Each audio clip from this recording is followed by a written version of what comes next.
সব শত্রু বাইরের হয় না, কিছু শত্রু থাকে নিজের ঘরেই, একই ছাদের নিচে, একই হাসি আর আত্মীয়তার মুখোশ পরে।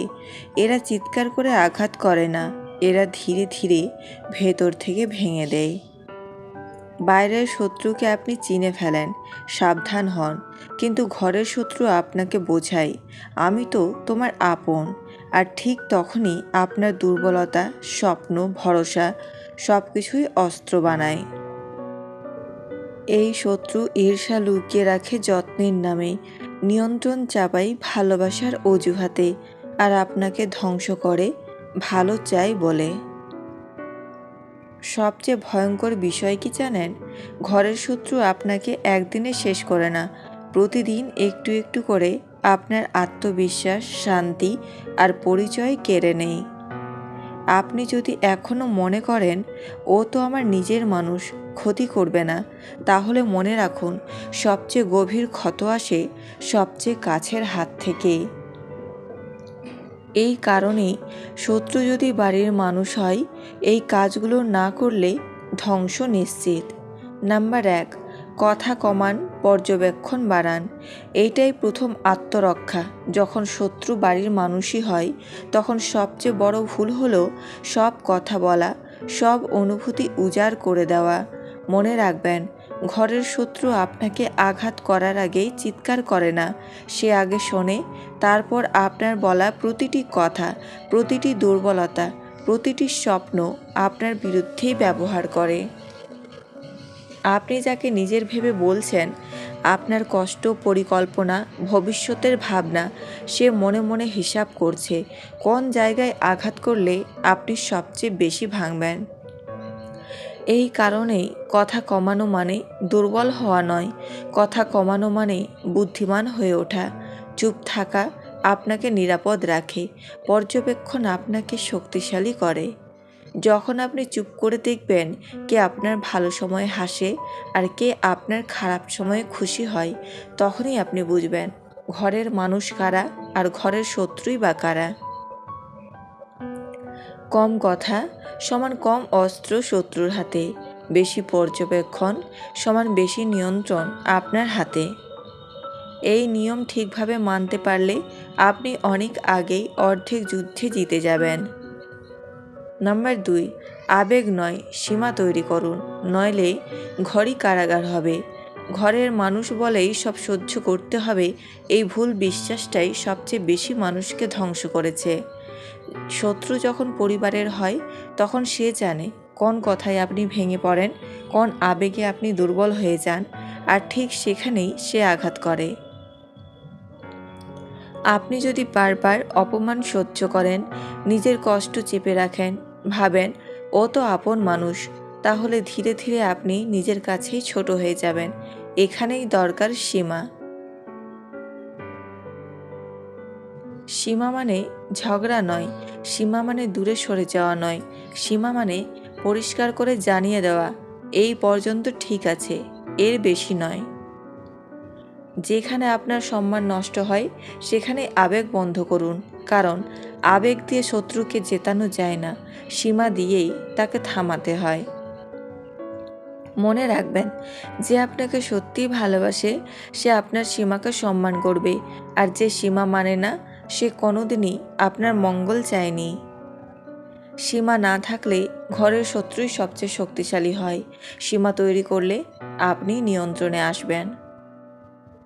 নাম্বার 3, প্রতিক্রিয়া নয়, নীরব কৌশল। রেগে গেলেই আপনি হারবেন। ঘরের শত্রু সবচেয়ে বেশি যা চাই তা হলো আপনার প্রতিক্রিয়া। রাগ, কান্না, চিৎকার, আবেগী কথা, এসবই তার জয়। কারণ আপনি যত রেগে যান, ততই সে নিশ্চিত হয় আমি ঠিক জায়গায় আঘাত করেছি। আপনি যদি তর্কে জড়ান, নিজেকে প্রমাণ করতে যান বা আবেগে কথা বলেন, তাহলে আপনি নিজের হাতেই তাকে অস্ত্র তুলে দিচ্ছেন। এই কারণেই বুদ্ধিমান মানুষ রেগে যায় না, সে চুপ করে কৌশল সাজায়। নীরব কৌশল মানে কাপুরুষতা নয়, এটা হলো নিজেকে নিয়ন্ত্রণ করার শক্তি। আপনি কথা কমিয়ে, নড়াচড়া বুঝে, সময় নিয়ে সিদ্ধান্ত নিলে শত্রু নিজেই বিভ্রান্ত হয়। মনে রাখবেন, রাগে বলা কথা আর নেওয়া সিদ্ধান্ত সবচেয়ে বেশি ক্ষতি করে। নীরবতা শত্রুর পরিকল্পনাকে ধীরে ধীরে ভেঙে দেয়। ঘরের শত্রুর সাথে লড়াইয়ে যে চুপ থাকতে জানে, শেষ পর্যন্ত জয় তারই হয়। নাম্বার 4, নিজেকে শক্তিশালী করুন, নইলে তারা আপনাকে দাবিয়ে রাখবেই। ঘরের শত্রু যতদিন আপনাকে দুর্বল দেখে, ততদিন সে সাহস পায়। যেদিন সে বুঝে যায় আপনি আর নির্ভরশীল নন, আপনি নিজের পায়ে দাঁড়াতে পারেন, সেদিন থেকেই তার আচরণ বদলাতে শুরু করে। মনে রাখবেন, ঘরের শত্রু মুখে কিছু বলুক বা না বলুক, সে আসলে ভয় পায় আপনার শক্তি থেকে। শক্তি মানে শুধু শরীর নয়, মানসিক শক্তি, আর্থিক স্বাধীনতা, নিজের সিদ্ধান্ত নিজে নেওয়ার ক্ষমতা।